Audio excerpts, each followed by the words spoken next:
శ్రీకాళహస్తి. ఈ గుడి పేరు వెనుక ఉన్న 3 నిస్వార్థ భక్తుల కథ మీకు తెలుసా? అందరికీ నమస్కారం. భారతదేశంలో ఎన్నో మహాక్షేత్రాలున్నాయి. కానీ వాటిలో కేవలం 3 అక్షరాలు ఒక గుడి పేరుగా మారి 3 జీవులకు మోక్షాన్ని ప్రసాదించిన అద్భుతం.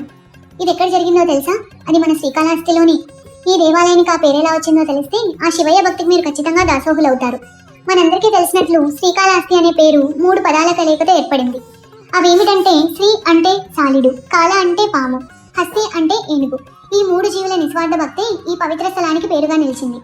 ఆ అద్భుతమైన కథని ఇప్పుడు విందాం. మొదటిగా శ్రీ అంటే సాలిడు. ఒక సాలిడు శివలింగాన్ని తన కన్నబిడ్డలా భావించి ఎండ, వాన, దుమ్ము ఇలా ఏది లింగంపై పడకూడదని నిరంతరం తన నోటి దారంతో ఒక గూడి లాంటి వస్త్రాన్ని అల్లేది. ప్రతిరోజు శివుడికి కవచంలా ఉండేది ఆ గూడు.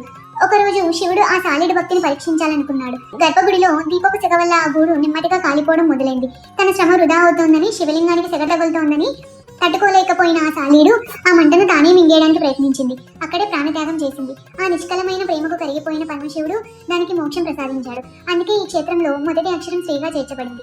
కాళహస్తి కథ.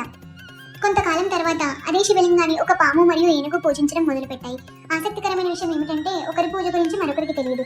పాము రాత్రి వేళల్లో పాతాళం నుంచి విలువైన మనులు, రత్నాలను తెచ్చి శివలింగాన్ని మెరిసేలా అలంకరించి పూజించేది. ఏనుగు ప్రతిరోజు ఉదయం స్వర్ణముఖి నది నుండి తొండంతో నీటిని తెచ్చి శుభ్రంగా అభిషేకం చేసేది. ఆ తర్వాత మారేడు దళాలు, పూలు తెచ్చి పూజ చేసేది. ప్రతిరోజు ఏనుగు వచ్చి చూసేసరికి శివలింగంపై పాము తెచ్చిన మనులు ఉండేవి. వాటిని చూసి ఎవరో చెత్త వేశారు అనుకుని ఏనుగు తొలగించి కడిగి పూలతో పూజించేది. మరుసటి రోజు పాము వచ్చి చూసేసరికి తను పెట్టిన మనులు పక్కన పడిపోయి ఏనుగు తెచ్చిన ఆకులు శివలింగంపై ఉండేవి. ఇదెవరో కావాలని తమ భక్తిని అవమానిస్తున్నారని పాము కోపగించుకుంది. ఒకరోజు ఆ అగంతకుడిని పట్టుకోవాలని పాము శివలింగం వెనుక దాక్కుంది. ఏనుగు యథావిధిగా వచ్చి పూజ చేయబోతుండగా కోపంతో పాము ఏనుగు తొండంలోకి దూరి తన విషాన్ని చిమ్మింది. భరించలేని బాధతో ఏనుగు తొండాన్ని బలంగా శివలింగాన్ని కొట్టుకుంది. ఈ గొడవలో పాము తొండం లోపల నలిగి చనిపోగా విషమెక్కిన ఏనుగు కూడా అక్కడే ప్రాణాలు వదిలింది. ఈ 2 జీవుల అమాయకమైన నిష్కలమైన భక్తికి కరిగిపోయిన పరమశివుడు ప్రత్యక్షమై వాటికి మోక్షం ప్రసాదించాడు.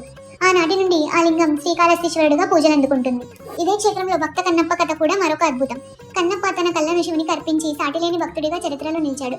ఆయన నిస్వార్థ భక్తికి నిదర్శనంగా ఈ ఆలయంలో ఆయన విగ్రహం కూడా ఉంటుంది. ముఖ్యంగా శ్రీకాళహస్తి క్షేత్రం పంచభూత క్షేత్రాలలో వాయులింగంగా ప్రసిద్ధి చెందింది.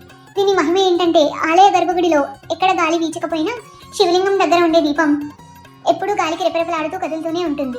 ఈ అద్భుతాన్ని చూడడానికి 2 కళ్ళు చాలవు. చూసారుగా ఫ్రెండ్స్, ఒక గుడి పేరు వెనుక ఇంతటి గొప్ప త్యాగం, నిస్వార్థ భక్తి దాగి ఉన్నాయో. ఈ కథ విన్నాక మీకు పరమేశ్వరుడిపై భక్తి పెరిగిందా లేదా? మీ అభిప్రాయాన్ని కింద కమెంట్లలో తెలియచేయండి. మీరు కనుక ఇప్పటి వరకు శ్రీకాళహస్తిని సందర్శించకపోతే ఒక్కసారైనా వెళ్ళి ఆ వాయులింగం మహిమను చూడండి. ఈ వీడియో మీకు నచ్చితే వెంటనే లైక్ చేయండి. ఇలాంటి అద్భుతమైన దేవాలయ కథలు ఇంకెన్నో తెలుసుకోవడానికి మా ఛానల్ని సబ్స్క్రైబ్ చేసుకోండి. మరియు ఈ కథని 10 మందికి తెలిసేలా షేర్ చేయండి.